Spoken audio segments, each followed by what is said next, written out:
Hello friend, जब परीक्षा नज़दीक हो तो ज़्यादा से ज़्यादा टेस्ट ले और उतना ही एनालिसिस भी करें। इससे टाइम मैनेजमेंट आप कर सकते हैं। एक संतुलित प्रयास इस तरह से हो जाता है। फ्रेंड, हमने आपके इस ज़रूरत को ध्यान में रखकर एक प्रैक्टिस पैकेज को लॉन्च किया है, जिसमें आप 4 फुल टेस्ट्स अर्थात 200-200 अंक के 4 सेट्स इसमें दिए हैं।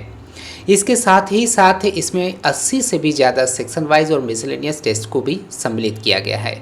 मिला जुला करके आपको 2000 से भी ज़्यादा ब्रांड न्यू क्वेश्चंस मिल रहे हैं।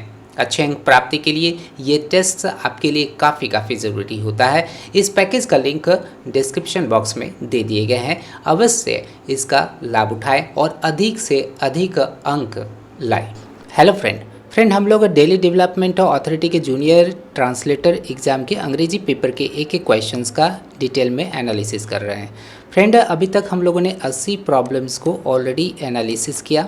आशा करते हैं सारे तरह के एनालिसिस आपको समझ में आ गए होंगे। फ्रेंड, हम लोग आज की इस वीडियो सेशन में इस एग्ज़ाम के कॉम्प्रिहेंशन के सेक्शन में पूछे गए क्वेश्चंस का एक एक करके एनालिसिस करेंगे। फ्रेंड, जो कॉम्प्रिहेंशन का सेक्शन होता है ऑब्जेक्टिव इंग्लिश का, ये जो सेक्शन है यह कहा जाए तो अंग्रेजी सीखने का अंतिम पड़ाव होता है। ठीक है, कॉम्पिटिटिव इंग्लिश के लिए यह एक अंतिम पड़ाव है। इसके पहले आपको दो कौन से सेक्शंस अच्छे करने पड़ते हैं। सबसे पहला है वोकैबुलरी का सेक्शन। ठीक है, आपको वर्ड स्टॉक बढ़ाना पड़ेगा। जितना आपके पास वर्ड स्टॉक होगा उतना किसी भी दिए गए पैसेज को या सेंटेंस को आप अच्छी तरह से कॉम्प्रिहेंड कर सकते हैं। कॉम्प्रिहेंशन मतलब समझ शक्ति। ठीक है, समझने की क्रिया कॉम्प्रिहेंशन होती है। और वोकैब के बाद, क्योंकि एक एक वर्ड बनाता है क्या, कंप्लीट सेंस देने वाले वाक्य, और वाक्य बनता है ग्रामर पर। ठीक है, ग्रामेटिकल रूल्स पर वाक्य बनते हैं। ये दोनों ही आपका जब अच्छा होता है तब आपकी कॉम्प्रिहेंशन सही होता है। ठीक है, और इसके अलावे आपको और भी कुछ काम करने पड़ेंगे अपनी कॉम्प्रिहेंशन को बढ़ाने के लिए। फ्रेंड, आप ज़रूर अंग्रेजी में पढ़िए, आप ज़रूर अंग्रेजी में सुनिए, आप ज़रूर अंग्रेजी में बोलिए। इससे क्या होगा, और ज़रूर आप अंग्रेजी में लिखिए। ये जो 4 काम है आप ज़रूर करिए। इससे आपकी कॉम्प्रिहेंशन जो है वो डेफिनेटली बढ़ेगी और इस सेक्शन में आप बहुत अच्छा स्कोर कर पाएंगे। फ्रेंड, जो कॉम्प्रिहेंशन का सेक्शन है इसमें आपके 2 चीज़ें आती है। ठीक है, सबसे पहला है क्लोज टेस्ट। ठीक है, ये जो आप देख पा रहे हैं ये क्लोज टेस्ट है। ये पूरी तरह से आपके कॉम्प्रिहेंशन पर डिपेंड करता है। ठीक है, समझ शक्ति पर डिपेंड करता है। जब तक आप पैसेज को अच्छी तरह से नहीं समझ पाएंगे तब तक आप सटीकता से ऑप्शन की तलाश नहीं कर सकते हैं। दूसरा जो इम्पॉर्टेंट चीज़ है इस सेक्शन में आता है वह आता है ये पैसेजेस। ठीक है, पैसेजेस आता है। और इसके अलावा आपका एक सेंटेंस अरेंजमेंट भी आता है, क्योंकि सेंटेंस अरेंजमेंट में भी आप देखे होंगे कि जब तक आप दिए गए सेंटेंसेस के मीनिंग को नहीं समझ लेते हैं, अच्छी तरह से कॉम्प्रिहेंड नहीं कर पाते हैं, तब तक आप लॉजिकली लिंक्ड नहीं कर सकते हैं एक सेंटेंस का दूसरे सेंटेंस के साथ। ये जो 3 जो सेक्शंस हैं अंग्रेजी के, ठीक है, क्लोज टेस्ट, सेंटेंस अरेंजमेंट और पैसेजेस, ये तीनों ही सेक्शंस डिपेंड करता है आपकी कॉम्प्रिहेंशन पावर पे। ओके, जितना आपके पास कॉम्प्रिहेंशन पावर होगा उतना आप इन तीनों ही सेक्शंस में अच्छा कर पाएंगे। इसलिए प्लीज़ आप इस सेक्शन को ज़रूर बढ़ाइए। जैसा मैंने कहा वो वैसा आप ज़रूर करिए। ज़्यादा से ज़्यादा आप अंग्रेजी में पढ़िए, आप मैथ्स भी या अन्य तरह के जो भी चीज़ें पढ़ते हैं, ठीक है, उसे आप अंग्रेजी में समझने की कोशिश करिए, अंग्रेजी में समझाने की कोशिश करिए, अंग्रेजी में लिखने की कोशिश करिए। तब इस तरह से यह सेक्शन आपके लिए काफ़ी अच्छा हो जाएगा। फ्रेंड, हम लोग अब क्या करते हैं कि दिए गए जो क्लोज टेस्ट है कॉम्प्रिहेंशन के सेक्शन में, जो क्लोज टेस्ट यहाँ पर आप देख पा रहे हैं उसको हम लोग समझते हैं, कॉम्प्रिहेंड करते हैं, और इससे रिलेटेड जो भी प्रॉब्लम्स हैं हम लोग उसको हल करना शुरू करते हैं। अब फ्रेंड, हम लोग क्लोज टेस्ट से रिलेटेड एक एक प्रॉब्लम को डील करते हैं अच्छी तरह से। फ्रेंड, जैसा कि मैंने कहा था कि किसी भी दिए गए पैसेज को अच्छी तरह से कॉम्प्रिहेंड करने के लिए आपके पास 2 चीज़ों का होना बहुत ज़रूरी है। सबसे पहला है वर्ड स्टॉक। जितना ज़्यादा आपके पास वर्ड स्टॉक होगा उतना आप दिए गए सेंटेंसेस को आप अच्छी तरह से कॉम्प्रिहेंड कर सकते हैं। ओके। दूसरा क्या है, ग्रामेटिकल नॉलेज, क्योंकि ग्रामेटिकल नॉलेज होगा तभी दिए गए पैसेज में जिस तरह के सेंटेंसेस यूज़ हो रहा है, किस तरह का स्ट्रक्चर है, वो उसका क्या मीनिंग निकलता है, ये तभी समझ में आएगा यदि आप हर तरह के ग्रामेटिकल रूल्स से आप वाकिफ़ है, हर तरह के ग्रामेटिकल स्ट्रक्चर्स से आप फैमिलियर है। ठीक है, उसी के आधार पे आप अच्छी तरह से पैसेज को कॉम्प्रिहेंड कर सकते हैं और सटीकता से आंसर को खोज सकते हैं। ठीक है ना friend, let's start going through the passage given. हम लोग क्या करेंगे कि इसके जितने भी चीज़ें हैं, कंटेंट है, पूरे कंटेंट को हम लोग उसके हिडन मीनिंग को समझेंगे। ठीक है, क्या कह रहा है, इसके आशय क्या है, हम लोग बिना ऑप्शन को लिए हुए कौन से ब्लैंक में हम लोग नेगेटिव टोन वाले शब्द पा रहे हैं, कहाँ पर हम लोग पॉजिटिव टोन वाले वर्ड्स को पा रहे हैं, ये इन तमाम तरह की जो चीज़ें हैं वो आपको कॉम्प्रिहेंड करने पर ही समझ में आएगा। तो हम लोग क्या करते हैं, पैसेज को ही एनालिसिस करते हैं। Let's try to read between the lines. Okay friends, सबसे पहला जो सेंटेंस है वो क्या है, we had an enormous apple tree in our garden only a few yards from the kitchen window. रसोई के खिड़की से कुछ ही यार्ड्स की दूरी पर हम लोगों के बगीचे में एक बहुत ही विशालकाय एप्पल का ट्री था। ठीक है, बहुत विशालकाय है, वो भी किचन के विंडो के पास। ओके, ऐसा इसीलिए यहाँ पर मेंशन कर रहा होगा, थोड़ा हम लोग अंदाज़ लगाएं कि विशालकाय एप्पल की पेड़ की बात कर रहा, वो भी काफ़ी नज़दीक में, किसके, किचन के विंडो के नज़दीक में।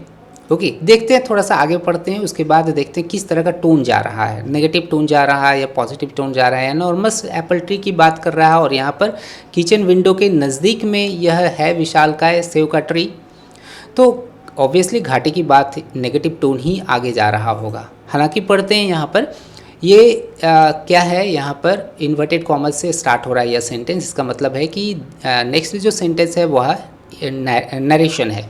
ठीक है, कोई कह रहा है, तो ऑब्वियसली यहाँ पर हम लोग इस बात को नोटिस कर रहे हैं कि my husband said soon after we moved into the house.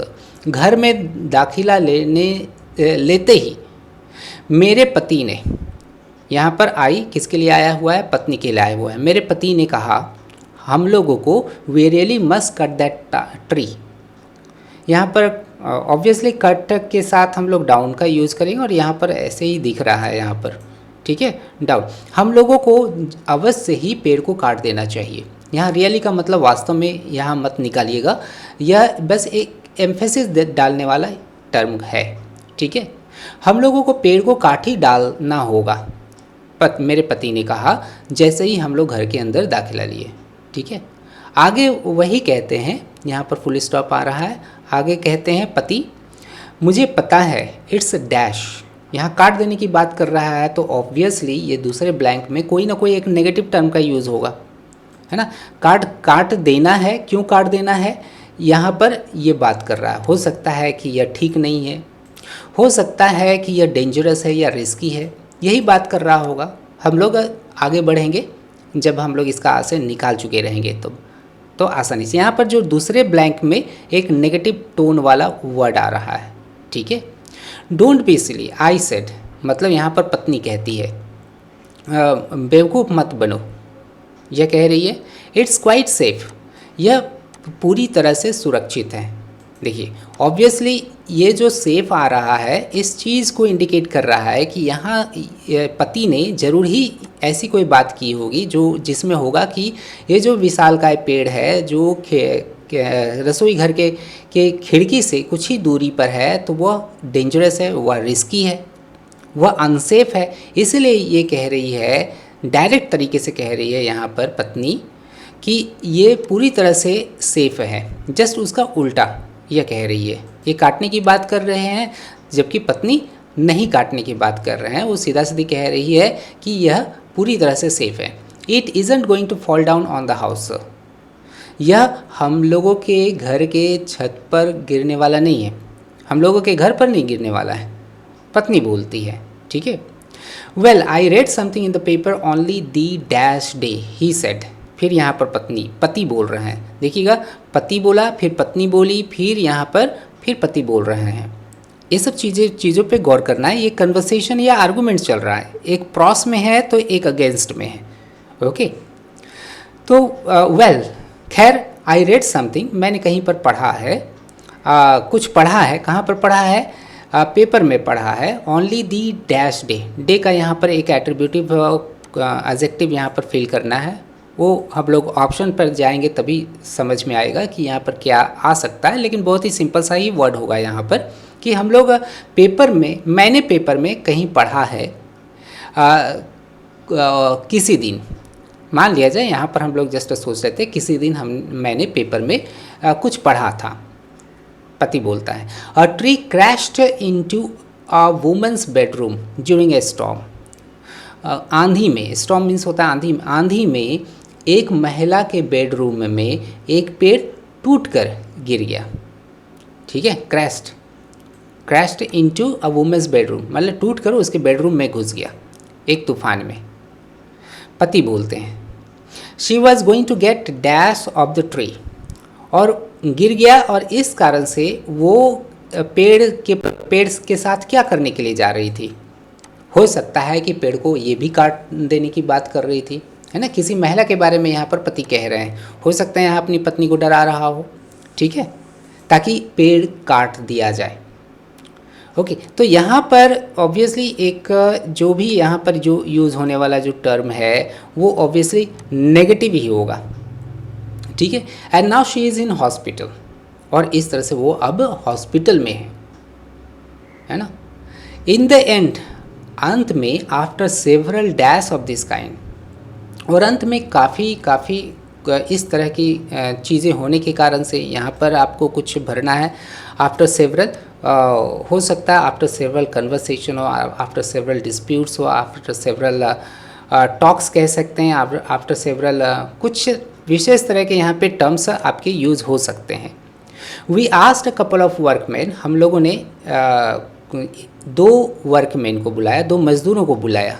Come along मतलब कि कुछ खास मकसद के लिए दो मज़दूरों को बुलाया और उस पेड़ को काट दिया। देखिएगा फ्रेंड, यहाँ पर कट द ट्री डाउन है, तो यहाँ पर भी देखिएगा सेम चीज़ आ रहा है, तो यहाँ पर ऑब्वियसली डाउन का ही यूज़ होगा। अब हम लोग क्या करते हैं, एक एक करके हम लोग ऑप्शन को देखते चले जाते हैं और उसके बाद सही ऑप्शन पर टिक लगाते चले जाते हैं, ठीक है। पहला है कि we really must cut that tree down, obviously down ही होगा और कोई दूसरा फ्रेज हो नहीं सकता। काट डालने के सेंस में हम लोग कट डाउन का ही यूज़ करते हैं। इसके बाद फिर हम लोग दूसरे ब्लैंक के लिए देखते हैं। दूसरे ब्लैंक के लिए हम लोगों ने क्या डिस्कशन में निकाला था कि यहाँ जो भी वर्ड आएगा वो नेगेटिव टोन वाला होगा, ठीक है, क्योंकि यहाँ काट डालने की बात किया जा रहा है और ये कह रहा है मैं निश्चिंत हूँ कि यह ऑब्वियसली क्या होगा, कंफर्टेबल होगा। नेगेटिव टोन वाला तो ये वर्ड है नहीं, ये नेगेटिव टोन वाला वर्ड है, डेंजरस है, रिस्की है, अनसेफ है, इसलिए ये वर्ड हो सकता है। रिलायबल भी पॉजिटिव वर्ड है, और जाइगेंटिंग मतलब होता है बहुत विशाल का है, बहुत बड़ा, दैत्याकार, ठीक है।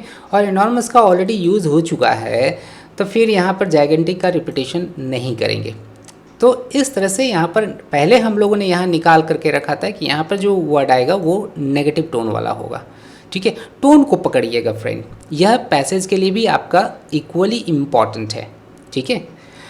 इसके बाद हम लोग थर्ड ब्लैंक पर फोकस करते हैं। थर्ड ब्लैंक में क्या है, it isn't going to fall down on the house, well I read something in the paper only the dash day, only the another day.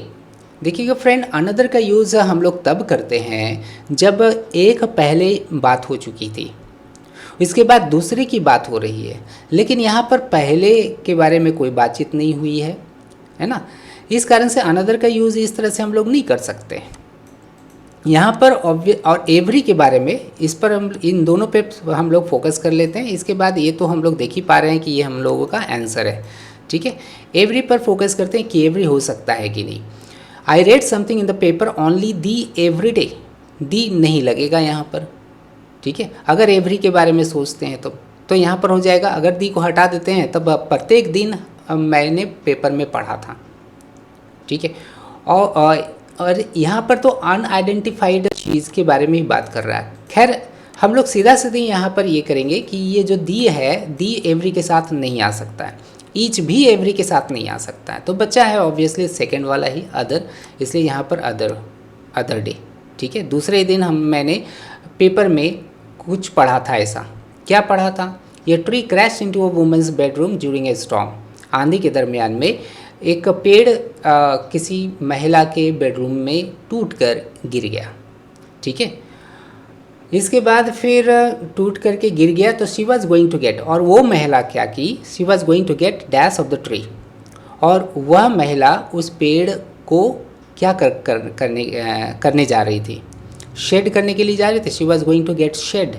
Gate के बाद शेड, शेड ये खुद अपने आप में वर्ब है। शेड का मतलब होता है गिराना, जैसे कि पेड़ अपनी पत्तियों को गिराता है, तब कहेंगे ट्रीज शेड देयर लीव्स, ठीक है। और ये यहाँ पर सेंस नहीं दे रहा है, इसलिए पहला तो होगा नहीं। टॉस्ट का मतलब होता है लोटपोट होना, इधर उधर करना, ठीक है। कभी इधर लुढ़कना, कभी उधर लुढ़कना के सेंस में हम लोग टॉस का ही यूज़ करते हैं। और यहाँ पर टॉसिंग ये इस तरह का जो वर्ड का यहाँ पर सेंस नहीं देगा, इसलिए दूसरा भी नहीं देंगे, ठीक है। तीसरे के बारे में, she was going to get clear of the tree. Get clear इसका मतलब हो गया खुद ही को क्लियर करने की बात हो रही है यहाँ पर, ओके। जबकि ट्री को क्लियर करने की बात होनी चाहिए थी, इसलिए क्लियर भी सही सेंस यहाँ पर नहीं देगा, ग्रामेटिकली नहीं देगा। ये तीनों ही ग्रामेटिकली फिट भी नहीं हो रहा है उस ब्लैंक में, इसलिए तीनों पर हम लोग विचार नहीं करेंगे। यहाँ पर हम लोग रीड के बारे में देखते हैं। She was going to get rid of the tree. Friend, get rid of something का मतलब होता है छुटकारा पाना। तो ऑब्वियसली जब उसके घर में गिर गया, उसके बेडरूम में गिर गया पेड़, तब वो महिला तो इससे छुटकारा ही पाना चाहेगी, और वह छुटकारा पाने जा रही थी पेड़ से, ठीक है। जब वो छुटकारा, और लेकिन क्या है कि जब हो सकता है कि वो छुटकारा पाने के लिए जा रहा हो तो उसको भी इंजरी हुई होगी, तो अब वो हॉस्पिटल में है, ठीक है। तो ये यहाँ पर रीड का ऑब्वियसली यहाँ पर यूज़ हो रहा है। इसके बाद फ्रेंड हम लोग लास्ट ब्लैंक के बारे में सोचते हैं। इन द एंड, और अंत में क्या होता है, after several dash of this kind, after several questioning मतलब क्या होता है कि एक आदमी क्वेश्चन कर सकता है, ठीक है। क्वेश्चन मतलब प्रश्न करना, और यहाँ पर क्वेश्चनिंग नहीं हो रही है दोनों के बीच में, पति और पत्नी के बीच में। यहाँ पर क्या हो रहा है, एक कुछ बोल रहे हैं तो एक कुछ बोल रहे हैं, दोनों प्रॉस एंड कॉन्स में डिस्कशन कर रहे हैं। और जो भी चीज़ें प्रॉस एंड कॉन्स में होती है तो उसको हम लोग डिस्कशन ना कह करके उसको हम लोग डिस्प्यूट कहेंगे, नहीं तो फिर आर्गूमेंट कहेंगे, ठीक है। आर्गूमेंट्स में ही प्रॉस एंड कॉन्स की बात होती है। तो एफर्ट्स भी तो नहीं होगा, एफर्ट्स मतलब कोशिश। In the end after several efforts of this kind we asked a couple of workman.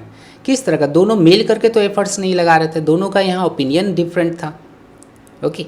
इसलिए ये सेकंड नहीं होगा। फिर प्लीडिंग्स मतलब क्या होता है, कोर्ट में इस तरह के टर्म का यूज़ होता है जिसका मतलब होता है कोई भी केस के लिए आवेदन देना। तो यहाँ पर भी ये वर्ड फिट नहीं है, तो ऑब्वियसली बचा है आर्गूमेंट्स। ऑब्वियसली दोनों के बीच में आर्गूमेंट्स चल रहा था और आर्गूमेंट्स यहाँ पर ख़त्म होता है। सेवरल आर्गूमेंट्स के बाद दोनों ने अंत में क्या किया कि दो मजदूर को बुलाया और पेड़ को काट दिया, ठीक है। इस तरह से फ्रेंड आप एग्ज़ाम में क्लोज टेस्ट से रिलेटेड या पैसेजेस से रिलेटेड क्वेश्चन को सॉल्व करेंगे। आपको टोन का पता लगाना है ना।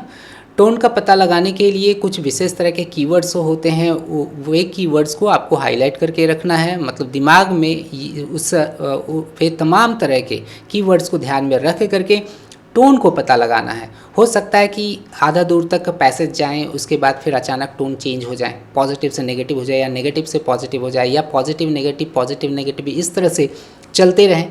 तो थोड़ा ध्यान से थोड़ा पढ़ना है। सबसे पहले आपको आशय निकालना है, हिडन मीनिंग निकालना है, इसके बाद फिर क्वेश्चंस को देखना है, ठीक है। तो यही तरीका होता है इस पैसेजेस को में क्वेश्चंस को डील करने का और क्लोज टेस्ट से रिलेटेड क्वेश्चंस को डील करने का। आशा करते हैं आप इससे ज़रूर ही बेनिफिटेड हुए होंगे। मिलते हैं हम लोग अगले सेशन में। आप यदि मॉक टेस्ट लेना चाहते हैं, आप एसएससी जीएसटी से रिलेटेड मॉक टेस्ट, तो मॉक टेस्ट ऑलरेडी अवेलेबल है, डिस्क्रिप्शन बॉक्स में लिंक ऑलरेडी प्रोवाइड किया गया है, आप वहां जा कर के आप अच्छे खासे 2000 से के करीब आपको क्वेश्चंस मिल रहे हैं। सारे क्वेश्चंस काफ़ी इंपॉर्टेंट होंगे, ब्रांड न्यू क्वेश्चंस लगभग सारे क्वेश्चंस आपको मिलेंगे, तो प्लीज़ आप उसका ज़रूर फ़ायदा उठाइएगा। Wish you all the best, thank you very much.